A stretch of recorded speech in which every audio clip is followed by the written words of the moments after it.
wait a minute for everybody to get in here. Yeah. I don't know when I started, like, I've done a few streams, and every single time there's always something that goes on. I'm like, oh my god. Yeah, that's a pain. That's the old one. I know. Yeah. We'll have to see if everybody jumps back There we on. go. I think they're getting back in here. All right, we're back on. All right. All right. I'll blame myself on that one. We don't even know what happened. Yeah, what the heck? I've never had one freeze up like that before. Thank you. We're All back. right, we're back on. All right. All right. Hope everybody comes back. Sorry about that, folks. Technical difficulties over here, out of our control. We're just farmers. Yeah. Yep. If we were professionals, we probably wouldn't be here right now. Yeah. Exactly. All right. Do you want me to answer that question? Yeah, about- where were we? I don't remember what question we were talking about. Something The about hardest, most challenging thing you deal with? No, rewarding. most rewarding. Yeah. For me, I would say the most rewarding part is when you're selling the vegetables and you're making that customer happy. They get the product that they wanted. It's big, it's beautiful, it's nice, and they get to take it home and do whatever they're going to do with it. Mhm. And they're just a happy customer. That's Yeah. the whole goal at the end of the day. Yeah. Yeah, I'd probably say the same thing. Just seeing people have something that's like worthwhile, like fresh produce, as opposed to like something they get in a can. Yeah. I mean, we have a lot of the same customers. So there are customers that are his farm market. There's customers that come to my Is that farm right? market, and it's nice is I know if they go to, they'll ask like, oh, where can I go get some? I'm like, I know Broyan says great stuff, and I mean we have. We do the same thing. Yeah. We're blessed to have a lot of farm markets in this area, and everyone likes working together. So it's, I would have to say it's just nice seeing people be able to enjoy something that they know is fresh and local. Mhm. Yeah. That's the number one. I agree with all that, and I would like to also add that I like the cyclic, if that's the right word, part of vegetable farming. Or maybe that's not the right word. It has an end. At least it does for me, Mhm. more so than you guys, because you're open year round. Well, they are. Yeah. You're open year round too, right? Yeah, See, yeah. we don't have an on-farm market anymore, and I'm done. My season's over. We had our last farmers market last Saturday, so my season has come to an end. Yes, I still have field work to do, pulling up drip tape and plastic, and bush hogging and disking and fertilizing. You tell me you're just not going on vacation? You're not visiting more? You got more work to do? I got more work to do, Man, this but farming I'm taking a stuff. little break. So I like to see the conclusion of the season and then the beginning of the next season and having a break from it. That is really rewarding for me, knowing that we finished strong, it's over, can take a deep breath and start fresh. Yeah, after the vegetables, we have like, he probably has the same thing I do, where it's cool because you'll have certain customers, you'll see them start funneling back in at certain points in the year. Really? Like as you start getting into fall, they're coming back for some fall related, they come back, get their pumpkins every year. Yep. And then with flowers, they have certain people that come back and get their flowers every year. Yeah. And then vegetables, same thing. Yeah. Well, it seems, looks like some people are coming back on there. Yep. You hear it. I do have a question. It is for all of you. What do you prefer more, farming or YouTubing? You need an equal balance. Yeah, it's nice to have a little bit of both. I think I told both these guys today at some point that if I could be a full-time YouTuber, I probably would farm a lot less.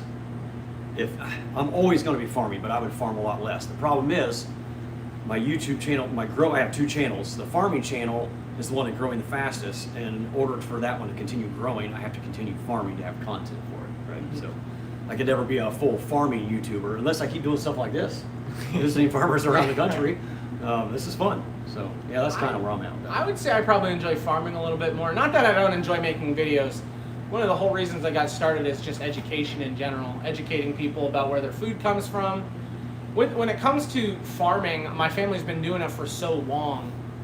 It's just something I was raised to enjoy. My dad, all of us grew up, we would watch my dad, we'd work with my dad, and he always made it fun and enjoyable, which is not easy to do on a farm. There's a lot of work that needs to be done. Now, there was times where we really had to work in it. I didn't like it. But now that I'm a little bit older, I appreciate everything that he put into it. Making the YouTube videos can be fun, but there's a lot of stuff. It's like when you got work to do, like, all right, today we got to pick tomatoes, we got to pick cabbage, we got to get orders sent out, we got to do markets, we have all this stuff to do, and it's like, oh, and I have to bring a camera with me. And maybe I'm not feeling the best today, and I have to talk to this thing. And then there's so much work beyond this, so you have to do the editing, get your thumbnails, pick your titles, which seems easy, It's not easy sometimes. So Yeah. that's Yeah, what I I would agree. say. They both have their. I will always have farming, but I wouldn't have YouTube without the farming. So I personally would choose farming. Okay. What about you? Anything to add to that? Uh oh, your dad's probably watching. What are you gonna say? That's what I'm trying to think of what I'm gonna say. I want to say the right thing. I really enjoy farming. There's obviously parts of farming that I wish I could skip past because there's always something that's hard or something that you don't want to do. But it's very rewarding once you get through it. And like you said, the videos have their challenges. There's your late nights, there's your thumbnails. It's figuring out what kind of title you want to put to make this video do the best. And I don't know. At the end of the day, like they both said, you can't really do one. Well, you need one to do the other. So, I would have to say farming just a hair more than YouTube. But I do really enjoy YouTube and just making all sorts of But I have a question for you. If you were to do a different channel outside of farming, what would you want it to be about? Good question. If I was going to do a different channel, well, I kind of already started doing this a little bit recently. I like fixing up old equipment and stuff around the farm.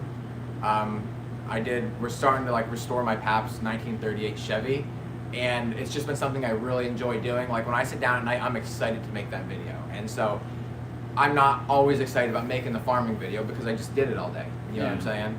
And so yeah, it would probably be something about fixing up stuff, maybe restoring stuff like that. What would you do? Probably cooking videos. Cooking? I love to cook. Yeah.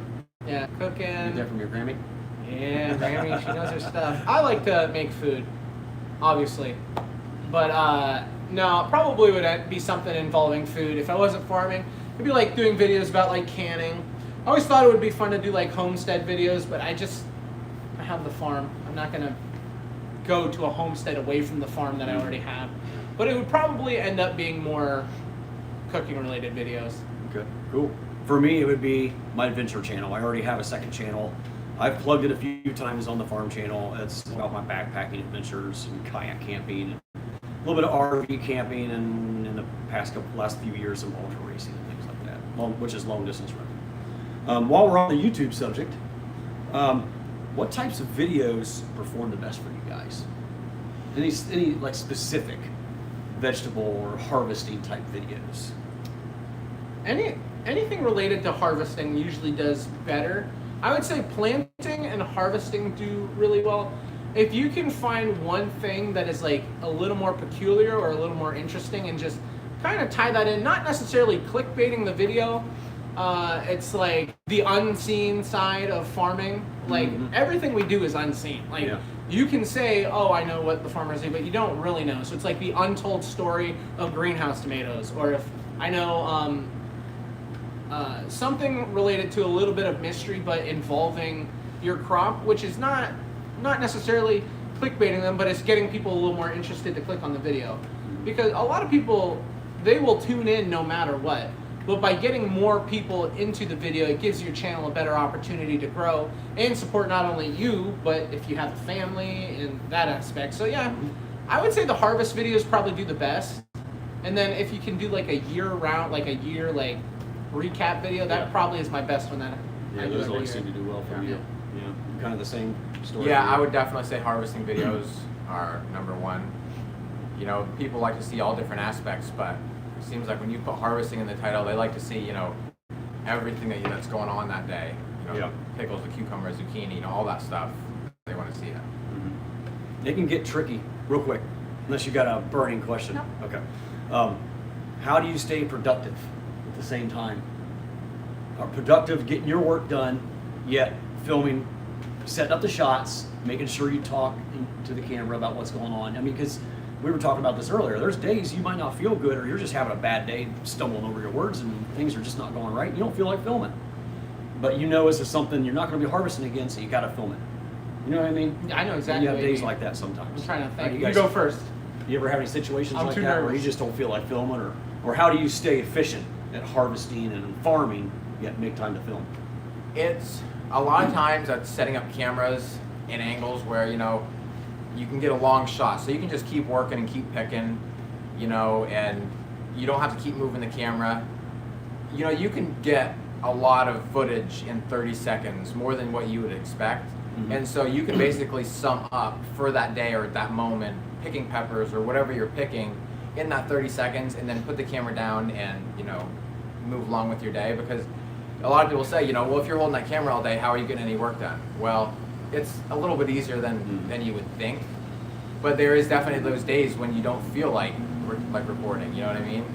And when you have those days, sometimes I don't pick up the camera. You know, you get a lot of footage, so you just, you know, use footage from a different time or from a different day, or you just don't upload that day. You know, sometimes you skip a day. I mean, it is what it is, but we all just do our best to get the content out there. One thing that kind of cracks me up is I get a lot of comments about, you know, you always hear about how hard we work. People always say, man, you guys work so hard. It's so much work. In reality, and I've talked about this before on my channel, I might get 3 hours of footage of my actual work on camera. And that 3 hours, maybe only 2, and that's getting edited down to 3 20 to 25 minute videos. So if I'm working 60 to 80 hours a week, you guys are only getting to see about 2 or 3 hours of it. So there's so much that's going on outside of what you see on the camera. We do our best to show you a nice array or example of everything that we're doing, harvesting and planting and what's going on the farm. But it's hard to capture it all in 2 hours a week of filming. Yeah, just kind of staying on track. I have like a huge family, so it's like if I'm getting a little carried away with the camera, they'll probably yell at me, call me a name, say get to work. But in all seriousness, I do my best to just try and keep in mind, like, this is my own personal thing. Like, yes, the YouTube channel is for the farm, it's for the family, but it's my personal thing that I take care of. If I'm gonna do this, I also need to make sure that I'm getting my farm work done. Yeah. So a lot of times, it's just like, it is what it is. A video needs to come out. So I will just bring my camera and I'll be changing positions, and as I'm working, picking. And I try and get, like, when I start picking, I try and get a decent amount of shots filmed, and then I can just put the camera down, pick, and then move on to the next job, do the same thing. A couple quick shots. I try and keep everything moving and pretty fluid. I enjoy watching that more than just, like, if I do so, like, because I'll sit and I'll look at, like, my finished product and be like, oh, what am I doing here? So just hanging out. It's like, so I try and just keep, for myself, I try and keep it moving. It makes it more enjoyable for me. But yeah, my family will usually tell me if I'm taking a little too long. And I can tell when they're starting to get tired of just the camera being out all the time, so. Does all your family mind being in the beginning, they didn't like it because it wasn't a good idea in the beginning. Nobody was watching. So it's like, everybody's working hard. It's like 100 degrees, and I'm like, can you say that one more time? I didn't get it. It's like, get out of my face. So they were very patient with me in the beginning. Now, everybody's kind of just so used to it. You know, it's like, oh, it's just a camera. Just Andrew and his camera. But in the beginning, it was more like, just, I wouldn't even say they gave me a hard time about it or they were rude about it. It was inconvenient. Yeah. Inconvenient. So it will always be inconvenient when you're trying to be as efficient as possible. But at this point, it's such a part of, like, our farm market and the people that come into the farm market. It's just a part of the everyday life. You kind of have that same feeling. Your folks don't mind. What would your dad say to you? At first, he was just kind of like you were saying, you know, it was kind of not a waste of time, but it was, like you said, a nuisance, you know? And as everything started growing, and then, you know, somebody will call the farm market and say, hey, I watched the channel, you know, I see you're picking cabbage, can I come get cabbage, or can you get me this order? And then I was like, wow, you know, now instead of being nuisance, it's a help, you know what I mean? And so now they love it, you know what I mean? They enjoy it. They don't always enjoy being on camera, especially if it's early in the morning and, you know, it's 6 a.m. and, you know, mom's hair is a mess, but no, that's part of it. No, mom. He's just kidding. That's just a joke. Mom always looks great. Yeah. All right, I noticed Amy had a question for us a little bit ago. So the only question they said was, Jason, you seem to start some of your days very early in the morning, especially to get ready for markets. Andrew and Logan, what time do you typically start your work day? For me, you want to go first? You go. Okay, for me, it all just depends on what time of the year it is. Whatever time you say, I'm going to say a half hour earlier. That's perfectly fine with me. It all depends. There'll be some times where we start sooner rather than later. There are certain aspects of, like, the videos that we don't show. So we've been doing a lot of butchering lately. I don't really show that too much on my channel. I just feel like there's people that, you know, they could break it down and give people a better idea. Those days we tend to start a little bit earlier. now that I have the kids, and a lot of times I try and help my wife out because she's a superstar. My family is super kind into letting me come sometimes just a little bit later than I normally would. A lot of times I am bringing the kids to work with me. So I will go to work, come home, grab the kids, and then bring them back to work. So it all depends. I don't really have a set time that I show up. There are certain jobs that require me to be there a little bit earlier, like when we're butchering, and there's times where I can come in a little bit later, and thankfully my family is very accommodating to that whole situation. I didn't give you a time. I know. Look at that. Tell me 30 minutes before that.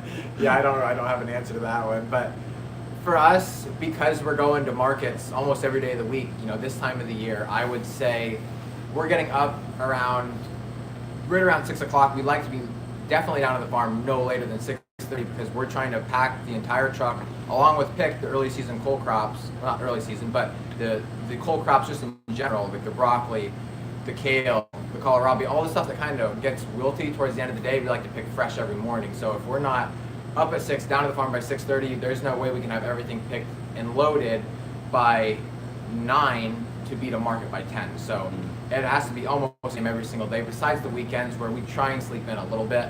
But then there's still the home farm market that has to be set up. And you open up at 7.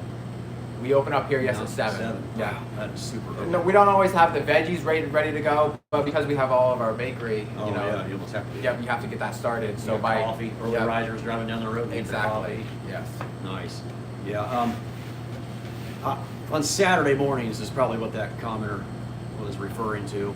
I'm up at 4 a.m. to get the trucks all packed for our Saturday farmers markets. But during the week, if we have weekday farmers markets, those are in the afternoon. Those are usually 4 to 7 p.m. So those don't get packed till after lunch. And our typical work day is usually 7:30 or 8 o'clock is when we're starting to harvest. So Gotcha. I've slowed down as I've aged a little bit. I mean, I used to be out a little earlier every day, but I know the teenagers that I hire, they appreciate not having to come in and start working until 8 o'clock. One final question on the YouTube thing. I know a lot of people would like to know, how much time do we have to spend editing these videos that we put out? Coming up with thumbnails and titles and descriptions. You go first. I'm I'm going to just say 30 minutes longer. We also had this conversation earlier today. To edit, an hour, 2 hours, 3 hours of footage to get, I try and make my videos around 20 minutes long. And so to do that and, cut my video down the way I want it to be, which is like Andrew said, keep it moving, get a little bit of everything, but, make sure you get it thoroughly. I would say it takes me around an hour and 20 to an hour and 45. That's just for editing. And then, you can spend another half hour to an hour trying to pick out your title, going on ChatGPT, figuring out, what sounds the best, but not make your title too long. And, then you got your whole thumbnail, trying to make sure it's bright, it's colorful, you have different faces in there that you want, and the vegetable that you're harvesting for that day, you want that in there. And so it takes time, if you want to do it right and you're not rushing, which I feel like I'm always rushing, just because, I'm trying to get these videos out every 2 days to show what we're doing at that point in time. It probably takes around 2 hours minimum to get from start to finish, that video's ready to go online. Yeah, I'm probably pretty similar amount of time. I break mine up into a little bit in the morning. When I have my morning coffee, I'll do a little bit of editing in the morning before I head out, or maybe even finishing up one from the prior day. And then the bulk of my editing will get done after supper before bedtime for maybe an hour or two with my wife and I'll watch the TV. So I like to be in the same room as my wife editing. Originally, when I just had my personal adventure channel on backpacking and kayaking, I was always in my office in another room. And that was when my kids were young. So I hated, and they all hated it. When it was time to edit, Dad's out of the room, not with his family. So it's much better having it on my laptop now, being with my family out in the living room, so I can be involved still, even though I might be doing some work. That's good. In the beginning, I did all the editing by myself, but then when it got to the point, the channel started getting a little bigger. My daughter, Callie, she started growing up a little bit. I was hating how much time I was spending editing, so I actually ended up my wife's little sister Taylor, she would always be with us. She'd always come up and visit, and she was super into the editing, and she would always watch me edit. And then one day I was like, hey, you want to just edit for fun? She's like, yeah, sure. And she edited the video, and you couldn't even tell who edited the video, if it was me or her. And then she did it a few more times, and then I just ultimately ended up hiring my wife's little sister to edit my videos. And now it works out really good, because you can't tell a video that I edit as opposed to she edits. Sometimes she'll go on vacation, I'll edit videos again, and nobody can tell the difference. So I'm thankful, because now that I have the twins, if I did not have Taylor editing for me, there's no way I'd be able to get 3 videos out a week. And I try and have Monday, Wednesday, Saturday, if it's up to me, I don't miss a single day. And a lot of that is in bulk to Taylor. Now, I still do have to pick the title and the thumbnails, and I'll find myself changing a title after upload 2 or 3 times sometimes, because I'll look at my information. If I notice a video is not doing well, I'm like, well, my title is not grabbing people, or my thumbnail is not grabbing people. So it can be so taxing just trying to think of like, what am I going to call this video? What am I going to call this video? And then literally you pick a title, and 5 minutes after your video is uploaded, you're like, I should have just named it this. And that would have been 5 times better. And then the same thing with the thumbnail. You're like, I purposely stopped and took this picture holding this head of cauliflower, had the leaves broken off, and then you find like just a clip in your video that just looks like 5 times better than anything you've come up with. It's like, it's farming. The more work put into farming, the more you get out. And I feel like it's the same with YouTube. The more work you put in, the more you get out, but it does take a lot of time. Yeah. So for me, having someone edit my videos for me, but I still do like the title and the thumbnail, has been really nice. Would you guys recommend other growers, maybe they're not vegetable growers, but anybody watching this right now that's thinking about starting a YouTube channel, would you recommend them to start a YouTube channel? And if so, any tips you can give them? I would. Why not? People are looking to watch stuff. I know they talk about my family, they like how wholesome it is. They talk about you guys, how wholesome you guys are. They don't have to worry about putting their kids in front of you. It's like one of the hardest things for a family today is just feeling comfortable putting something on for your kids. Yeah. And hey, why not? What's the worst thing that could happen? Somebody watches your channel. Just don't get discouraged. It's hard. My biggest recommendation would be consistent, because I know I uploaded videos for a whole year, and I got 800 subscribers, and it wasn't until a larger YouTube channel helped me out that I actually got over 1,000 subscribers, and then from there I really started to grow. But I mean, I uploaded 2 to 3 times a week for an entire year, and I didn't see. How did it get frustrating? Yeah, I mean, yes and no. Yeah, you know what it did. Yeah, it did. You know, it takes a lot of work. Because you're like, everybody's like, oh, I'm doing something that's interesting, which, yeah, I felt like I was doing something interesting. You guys do something interesting. A lot of the channels are something interesting, but sometimes it's just the reach is not there. Yeah. And by being consistent, you're rewarded for being consistent. And laser focused in your niche. YouTube is wanting you to be more laser focused than ever instead of being all over the place. I mean, it's nice to be diversified maybe within your farm a little bit, but it needs to stay focused on farming. If you want to do something different, you probably just need to start a different channel. Yeah, you could do that if you get the family involved, and it's like certain aspects that you're incorporating in your video. I think that'd be a good idea too. It's hard. Again, this just happened, like the way my channel is, it just worked out at this point. All of a sudden, it just worked out. And I've put that up to being consistent with my uploads. And we talked about this a little bit today. You've been thinking about doing some other things outside of the farm, maybe just a little bit on your channel. Yeah, just like I was saying about the car, you know, I enjoy doing it, and I feel like because it's still on the farm, it still has to do with my grandfather and everything. Like, people are still interested in it. Yeah, your little followers are always going to watch. Yeah. Are you gonna redo that cultivating tractor?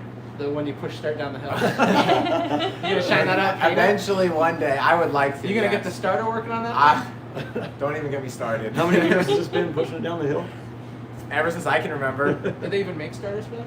Well, we got a starter for it, but I think the flywheel or whatever, it's missing some teeth, so when you press the starter, it skips, so it can't go, you know what I mean? It just needs some TLC. It's like those old airplanes that used to start, they crank them. Yeah, the propeller in the front. Yeah. Yeah, I like watching, like personally, I like watching like restoration videos. So like old equipment, it can be fun to be restored, and like especially like old tractors and old cars and stuff like that, it can be incorporated into like farming. Yeah, especially if it's on your farm, if it's been in your family. And like he said, you have people that watch you, because you have people that are there in every video. I have people that are there in every video. And I found like when I do things a little bit different, you'll see their comments popping up. Yeah. And they'll tell you if they like it or if they don't like it. I've tried things and people have been like, it wasn't my favorite. And I took that and I was like, good to know. And then I've had to curtail the way I do certain things. Yeah. Do we have any good questions in the chat? I had one. I have a super easy question where it's I like super easy ones. simple. It is, if you had to pick one crop that you would not miss if you stopped growing, what crop would that be? What is yours? Oh man, pickles is a huge one. Anything that's little and time consuming. You need to raise some peas. my Oh, brother. man. I'll pick peas. I hate peas. They're delicious, but if I never had to pick them ever again, you would not catch me crying. And you do a lot of peas. Yeah, my dad doesn't like us. No, I mean, it's the thing, like, with peas is there's not a lot of people that raise them. Like, you guys don't raise them. No. The other local farm markets in the area, they're not going to raise them because nobody likes to pick them. And it takes a long time, and you don't make an insane amount of profit off of peas. And our harvesters don't pick them. No. We talked about that. So, like, the Pixel or the Oxbow Pixel, bean pickers we have just don't do a good job. It has the wheel that spins, and it just wraps everything. Mm-hmm. It just wraps, and then it all gets. I've seen on YouTube people using pickers for peas, and I've been like, "That's great," but the equipment itself is getting so expensive. Yeah. So for me, I would say peas, specifically shell peas.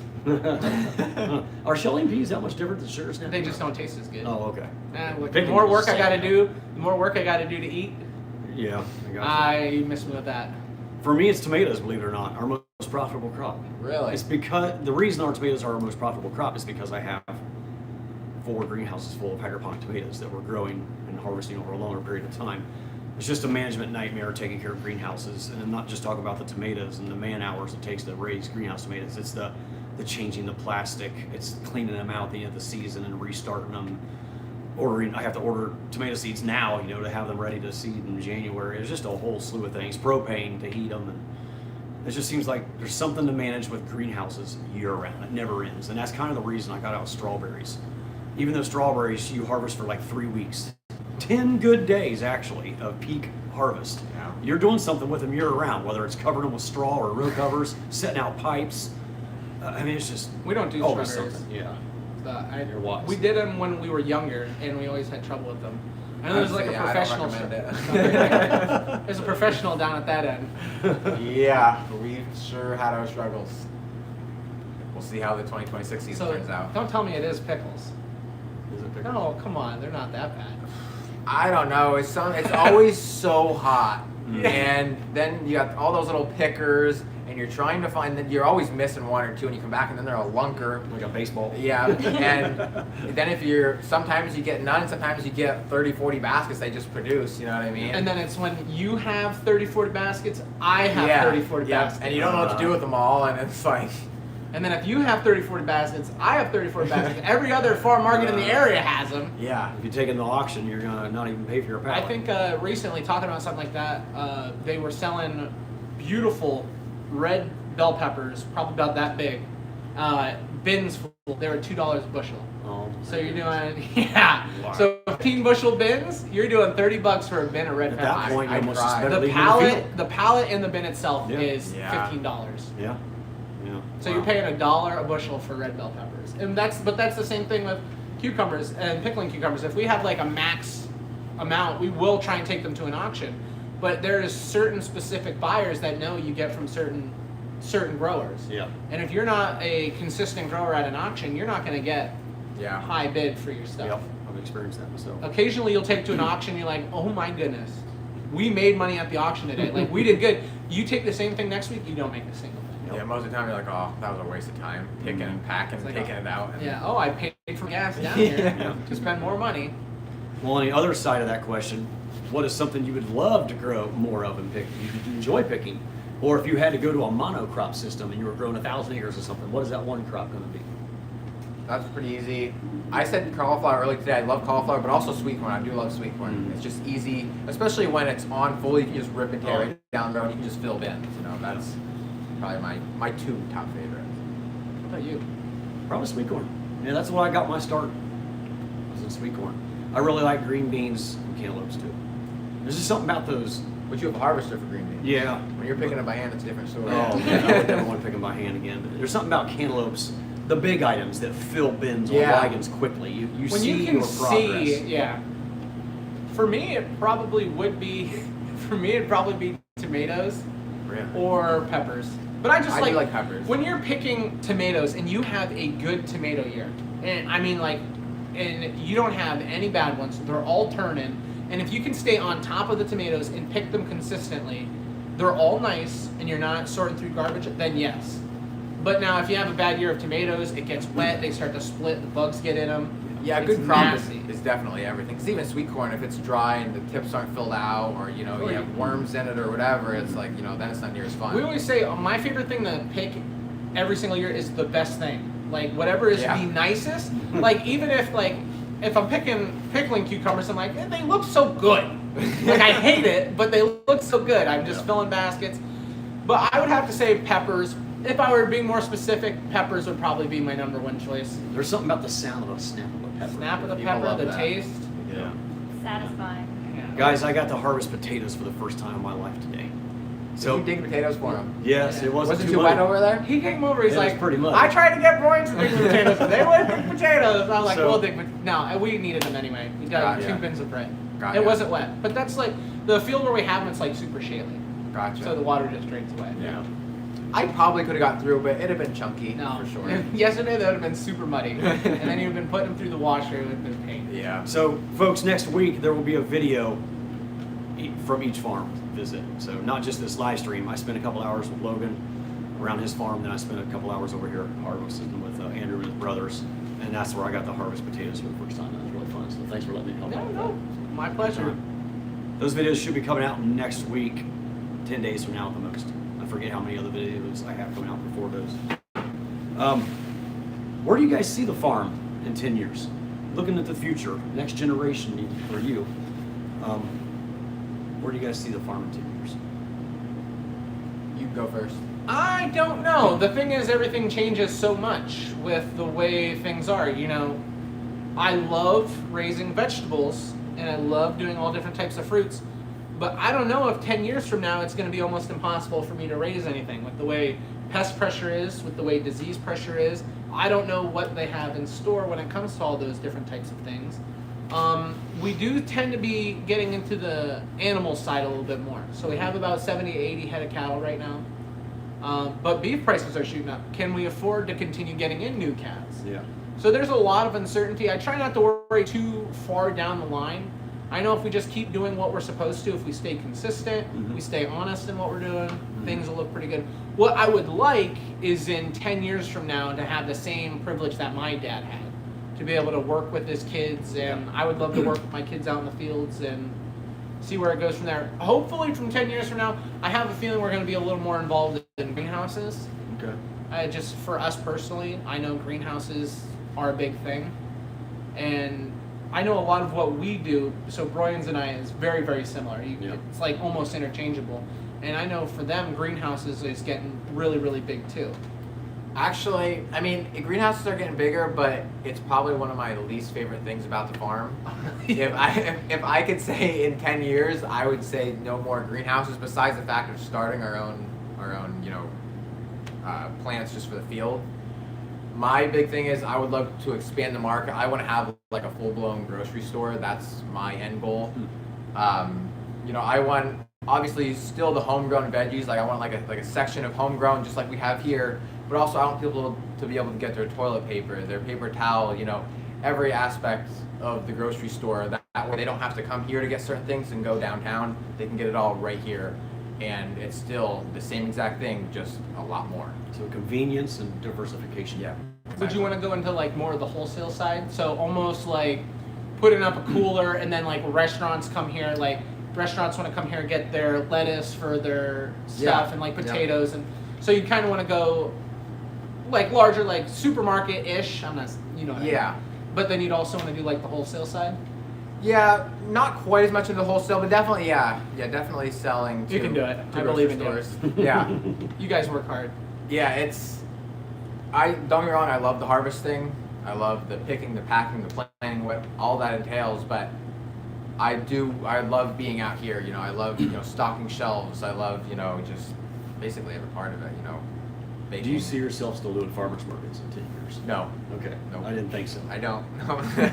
Is it because of like the getting everything ready? It's because it's with having such a small crew, it's just gotten to be a lot. You know what I mean? We have the strawberries in the beginning, and then we're trying to go to farmers markets with our plants at the same time, and then, you know, when we start harvesting, we have 2 other farm markets and this farm market, along with picking and packing everything. Like, it would be so much simpler if, you know, we could just bring it all here. You know, I mean, just stack it high, like you said, watch it fly. Mm-hmm. Yeah, that's for us it's greenhouses. I think that's just where we're moving. It's hard because like you have family that works here for the most part. Yeah. And it's like the more and more you ask of family, it's harder on everybody. Yeah. So we'll have to wait and see. 10 years from now is a very You long never time. know what's gonna happen. Yeah, I just hope the sun keeps coming up and I can pick it. So Now, in the greenhouse part of it, are you more flowers? more flowers. Okay, I didn't know what. So I prefer, we do a lot of like vegetable plants, but I like doing the summer annuals and I like doing the mums because you have a big crop of summer annuals, they come through, everything's gone, and then you put the mums in and it comes through and everything's gone. And for us, it's where a pretty large majority of our profit comes from because we have 7 greenhouses that we really fill. Yeah. So we have the Gutter Connect, which is like 3 in 1, then we have 3 over the hill, and then we have the germination greenhouse.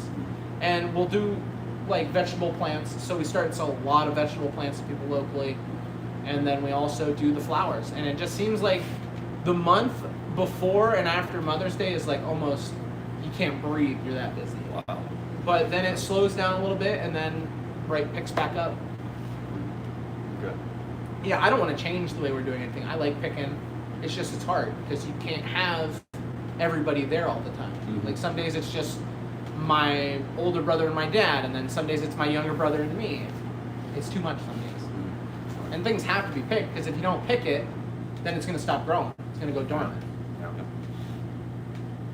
I've had a lot of young, aspiring farmers watching my channel over the last 2 summers. I get a lot of questions about vegetable farming, maybe starting a vegetable farming. What should I grow? How should I market it? So what advice from YouTube pros can you give folks watching on my channel right now that are wanting to maybe get into vegetable farming? Do you have any words of wisdom or advice you could give them on how to get started, or maybe what not to do? You know, anything along those lines. So the only thing I could really think of about this question is you need to find like what people grow in your area. If there's something, for example, say you live in a nice area but you notice there's nobody growing watermelons. Find out why there's no watermelons being grown. You know, is it a soil reason? Is it an elevation reason? Is it people in the area just don't look for it in general? Find something that may not be the most popular but might be a little more work. That's the problem. Unfortunately, it might be a little harder to do. But that would be my suggestion. Find something that others aren't really putting a lot of effort into. You know, it could be peas. But if you want to make a living, you might have to raise something that other people don't like. And I know there's certain things we raise that not a lot of other people raise. And I always questioned it growing up. My dad would tell me, we raise it because other people never raised it. Brings people into the farm market. They pick something else up while they're there. Mm-hmm. Peas, for example. Yeah. I just can't don't like peas. Yeah, I would say, I think how I want to say this. You gotta know what you're getting into. Definitely, if you can, especially if there's something you want to get into, talk to somebody who's growing it. You know, figure out how it is. You know what it's going to entail. You don't want to get into something that you can't really handle, because I mean, like sweet corn, for instance. Sweet corn can ripen very fast. You know, if you think you're just going to grow an absolute ton of sweet corn and you don't have the guys to pick it, it's going to get ahead of you and it's going to go bad, and then you're going to be selling a product that's too mature and it's going to have no flavor. And so you got to figure out what you want to do, really research it, talk to people who are already doing it, and then, you know, ease into it. Yeah. and say, know your markets. Yeah, Before you exactly. plant your first seed in the ground, know where you're going to market that produce, whether I it's would- an on-farm market or a farmer's market. I would say, and I don't have any experience with this, hemp in this area a couple of years ago was one of the big things. Yeah. Everybody wanted people to grow hemp in Yeah. this area. Everybody was growing hemp, and then a bunch of people grew it, and they had no clue what to do with it. And it was like, Wow. you had to have some people come inspect it. The inspectors weren't around. There was no facilities taking it, and it was Wow. like everybody just heard $50,000 an acre. That's what I That's was. exactly what was told. You Huh. can make 50, because the same people that probably talked to him talked to our family, and it was one of those things where it's like, this is like too good to be true. Exactly. And everybody was like this close to doing it. Yep. There was a lot of people that got into it, and Yeah, I went to seminars and I was looking into it, and then at the end I'm like, thank God I didn't do that. Wow. I also always tell people to start small. Don't just go gangbusters, full steam ahead into something. Start out small, test the market, make sure you grow something you can grow well, that you enjoy growing, and eliminate the ones that you don't grow so well or don't enjoy growing. And make sure you have a market for it, and slowly expand. Don't go to a bunch of debt until you can test the market on what you're growing before you buy a bunch of this or that to add to the farm to help harvest it, for example. So that's how I've been successful, is by starting really small. Started with 3 acres of sweet corn 25 years ago, and worked our way up to 85 acres. I did it slowly, adding acreage every year, trying out new crops. You know, I didn't have 5 generations of vegetable growers before me. Well, they weren't all vegetable growers, but you have 5 generations of farmers. yeah, but yeah. You know, I had to start my vegetable business from scratch, so that's why I'm saying this. You got to start small, and don't just dive in full steam ahead, because you can make mistakes and lose everything. And not having debt is huge. So if you can grow small, slow and steady, and not take on a lot of debt, I think that's the best way to get started. Any good questions in the chat? We're just about ready to wrap this one up, folks, so hang in there. We got 300 people on. It's Sweet. nice. I had one from actually another farm. It's Cottonwood Valley Farm. They're asking, how much should you be growing before you look into buying a vegetable wash line? That is a big one, because it all depends what you're growing. If you're growing something that you have to wash constantly, you don't plan on stopping, that's an investment then. So, I mean, it all depends. Like, if you're doing potatoes, that's kind of a rough question, because you got to wash potatoes before you sell them. Now, if you're doing like tomatoes and peppers, you can almost make something yourself to hold yourself over for the time being. You can get a 50-gallon drum, cut it in half, you know, and just dunk things in there for now. You know, get that surface dirt off.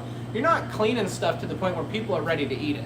Like, if people are purchasing produce, they should wash it before they eat it. That is a common thing.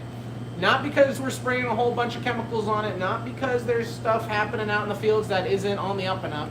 It's just, it's common sense. You need to wash your food before you eat it. I know a lot of times you'll see us farmers out in the field, we'll pick something up, wipe it off and eat it.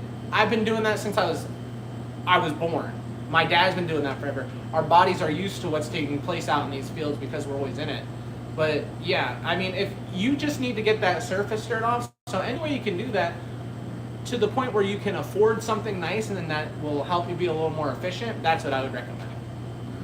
That's just me. Yeah, and some of those wash lines can be really expensive. We were talking about these new stainless steel TEWs. Yeah. I always call them just tubes. I don't That's know what I what call the them names too, are, yeah. but they can be $15,000-$20,000 for Yeah. these new fancy wash lines. And I was fortunate when I bought mine 25 years ago. It was a knockoff of a TEW made by a local Amish, and you know it cost me like $2,500. Local Amish, look at you. Yeah. They got some good stuff. Sweet. Yeah, else I is mean, there? even for green beans, you know, we dunk our green beans in a water trough, you know, like you said, a cut-off tub. Yeah, you can almost just get like a local feed store. They have water troughs. Fill the water trough up, just dip the stuff in the water trough. You know, spray it off with the hose in the water trough. Yeah. At some point, it's gonna. If you keep growing, you're obviously gonna need a wash line when it becomes too much to do it that way. All veggie farmers wear hoodies. I thought that was we've a all silly got- one. Well, I had these guys had hoodies on earlier, and I didn't, so I put mine on tonight. I just so wore can this because I don't know. I would dress. I You wore cleaned my up nice nice. clothes. I wore my nice I should have clothes. seen him earlier today when I was out there. I My look goodness. disgusting. Yeah, we all wear hoodies. There's just so much room to put stuff in here. Yeah. Yeah. If it's raining, You got check your this out. Broyan's hoodie? Yeah. Like they're too versatile, just like farmers. Yeah. So these guys both have merch on their like a merch store. Yeah. So yeah, I don't have one yet. I plan on adding some T-shirts and hoodies. You got here, nice but- stuff. Got nice stuff. Didn't bring me anything. I know, man. I should have brought I you didn't guys get nothing either. some sweet I just- pepper relish and yeah. T-shirts. Gosh, I got a whole Sure, box of them. sure. No, mine is just a website. I believe you have Broyans.com, right? Yeah. Yep. Website. Another question. Do you own or lease your land? So all the land I farm on is owned by the Wish family, but I personally rent my 60 acres, 55, 60 acres from my folks. My folks actually own the land.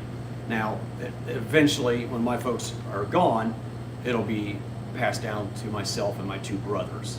So that's kind of the way ours is set up. All of ours, besides about 30, 40 acres, is our own, my parents' land. And then we lease out just a little more that's off the farm, not for veggies because that becomes a nuisance traveling back and forth, picking every day. Just for maybe it's soybeans, maybe it's field corn. Sometimes we'll do pumpkins, but mostly just grain. A lot of the like vegetables and quite a bit of hay ground will be home farm ground. A lot of the property that we have on the home farm is not farmable. So there's quite a bit of wooded area and where creeks will flow through it. So I'd say about half of what we farm is rented. And for us, that's just always worked out. Because we rent so much ground, we do our best to keep it looking nice. We'll trim it up, mow it. Mm-hmm. But yeah, I'd say about half. Maybe a little less than half. On our farm as a whole, it is about half for us too. We have about 1,300 acres of soybeans and corn, and I think we have maybe 800 or 900 in the family farm, and then we lease another about 400 acres for row crops, corn and beans. I have a couple separate questions. So, Andrew, how many chickens do you have? So we just got a whole new batch of chickens today. So that'll be coming out. I think I'm like a week behind on my film schedule, like week and a half. So probably in about a week to a week and a half, you'll be seeing that video. But we just got a new batch of chickens and we're sitting about 400, and then we'll do meat chickens occasionally. And then we'll get about 150 to 200 meat chickens at a time. So, I mean, at the max, we're going to have like 550 to 600 chickens on the farm. Good grief, where were they all at? The meat ones? I saw a couple pens of them. But Yeah, man, the you've meat got a ones lot of aren't around chickens. anymore right now, but they taste great. How many eggs do you get a day? So usually they'll lay about one per day, but we had to get a new batch of chickens because the old batch wasn't laying as good. I think we were getting like close to around 16 to 20 dozen a day. Wow. Yeah, they were good girls. Good girls. You wish you had chickens? No, I He don't. would love them. He would, We had a couple meat chickens years back, and that was enough. You do have a couple head of cattle. We have a couple cows, yeah, just for ourselves, our family, and we sell a little bit, you know. My mom was actually talking about getting a freezer for here so we could sell it, you know, prepackaged. Logan, how often do you replace your strawberry plants? If in an ideal situation, it's every 3 years, but if it's a year like we had in our previous patch, it was 2 years. We just had some kind of disease come through and wiped them out, and it literally was not profitable to have them growing anymore. There was just as many weeds, if not more weeds, than strawberries, and we couldn't justify keeping the patch. I got a really good one. So, Okay. have any of you learned anything from this visit that you might try now on your farm? I say you're the one who probably learned the most. Yeah, because I'll go first. I want Logan to come over and help me pick potatoes. I've learned it's so great when people come help pick potatoes. I think Logan should come film himself picking potatoes at my farm. I had fun doing that actually. I mean, we only did it for a half hour. I don't know. Time flies when you're having fun talking. Do you have the harvester? The big one, we haven't been using it. It's a long story. We didn't get a piece repaired in time. But it's like we don't raise a crazy amount of potatoes. No.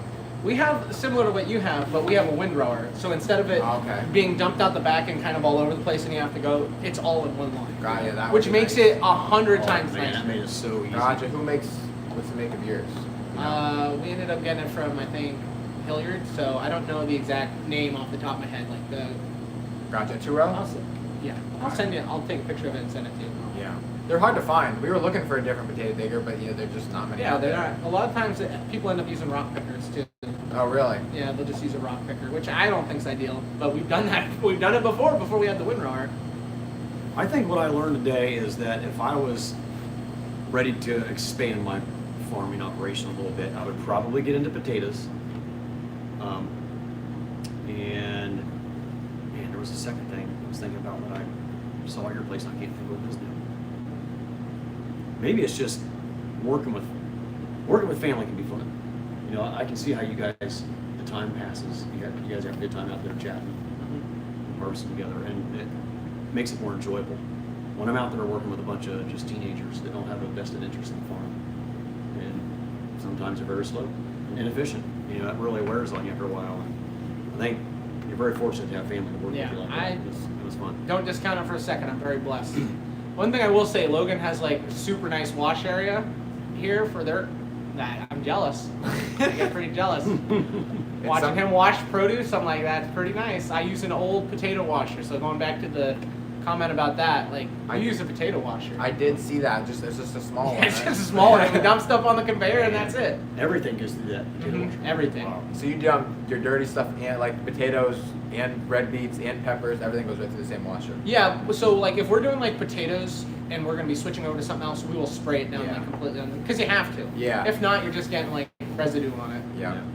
It gets on the flaps and then it's just hitting the flaps. It's getting dirty right as it comes out. Any final questions, folks? We're ready to wrap this one up. We've already went over an hour.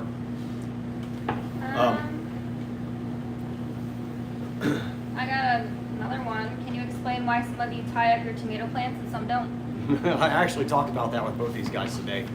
You don't stick, right? No, only in the high tunnel. We tried it. Just another hard-working fella not sticking tomatoes over there. I like to see it. Yeah, You go ahead. We like staking our tomatoes. I just don't like how dirty they get. I don't want to have to wash my tomatoes. We don't ever run our tomatoes through the washer. I know they do sometimes. Our washers, brushes are just a little stiffer. And I feel like our eggplant and our tomatoes will get scratched just a little bit. It might not show up right away, but maybe a few days down the road when we're still trying to sell them, they kind of start looking old and they're blemished and scratched up. So I like to have them up off the ground so they stay clean. It's a little easier to pick. I feel like we have less bugs and disease issues. But I can see the benefit to the way they're doing it. It is very time consuming to drive all those stakes, string them all up, and then go through the reverse process, removing the strings and the stakes before you can bush hog them down to remove the plastic. So it is extra time and effort, but I'm growing a very small amount of tomatoes. I think I only had 3 500-foot rows in first planting, and then 2 500-foot rows in planting number 2. So far less field tomatoes than these guys, so I can afford to take the extra time to put them up. But with growing less, and you're probably maximizing the amount you're getting off of it. You know what I mean? Like we're losing quite a few to bugs, to crows pecking them, and deer eating them, and which you might have. The animals eat your produce over here?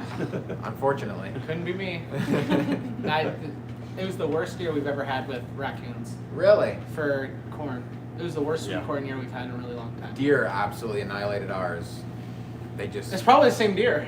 You keep them They're over climbing here. over the mountain, going at each other. Keep them over here. Yeah, so you raise indeterminate or No, determinate? they're determinate. Yeah, so with the determinate, we've always found that like the tomatoes start, and probably because you're picking off right when do you pick off right when you start to see color change? Yeah, we try to, but within a couple weeks they get ahead of you and they're all red. That's what instantly. we try and do too. We try and pick it. The second we start seeing any color, we'll bring them back, sort them. Mhm. Then we sort tomatoes almost as much as we pick them these days. Really? And we found that's helped us out. Now, thankfully, the brushes we have, they don't seem to scratch. They don't. You like to 'Cause send them all through? We will wash tomatoes like pinks. We'll wash pinks, and then Okay. like a week later, they're all at the point where we can sell them. Yeah. And they have no issues, thankfully. But yeah, I don't know. We like to direct pack ours. I know. I watch you. Okay, yeah, we don't always do I get that. jealous. Man, alive, that You saves have nice so much stuff. time. We just put it right in a box, put them on a pallet, roll them in a tomato storage room. we're Didn't done. you have like your most tomato box ever Yeah, we this have year? 3,000 pound day. I Yeah. mean, Wow. small potatoes compared to some huge tomato growers. They're No, doing that that's every a hour lot. all day long with their micro crew. But for a small grower who only has Yeah. 50 acres, 3,000 pounds is a good day. There's a lot of tomatoes. Too many tomatoes, some might say. Alrighty, so what are we doing Well, next?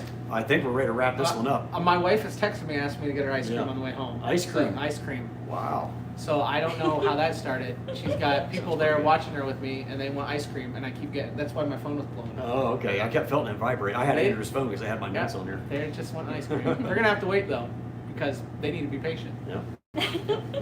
Well, I'm very grateful for Logan and Andrew hosting me on their farms today. I had a great time. It was awesome meeting them and their families, and it was eye-opening. I learned a lot. Well, if you're ever in the area, Operations. swing on by. Logan will have you over. Yeah, hopefully next time we can come to your farm. Yeah, that'd be There you awesome. go. You guys are Yeah. welcome. It's an open door. You're welcome anytime.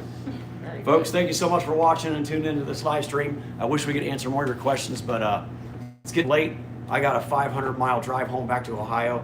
I probably won't make it home. He's all got to night tang tonight. the truck. Yeah, I'm gonna go about 2 hours down the road and set up my tent in the state park and hit the hay. So, hey, as always, thank you so much for watching. I really appreciate it.